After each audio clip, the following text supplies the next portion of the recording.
Welcome to Kenton Teaches. Enjoy the video. You start by confirming your macOS version and that it supports 64-bit apps. This matters because Wine needs compatibility. Next, install Homebrew to manage packages. Type the installer command in Terminal and follow prompts. Once Homebrew is ready, run the brew install Wine command to fetch Wine or Wine Stable.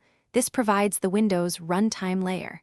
Make sure to allow any permission prompts in System Preferences.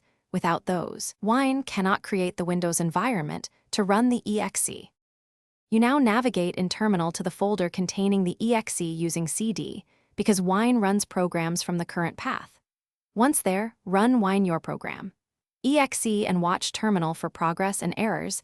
This tells you whether dependencies or libraries are missing. If the app needs specific Windows settings, run winecug to change the Windows version, set virtual drives, or tweak graphics.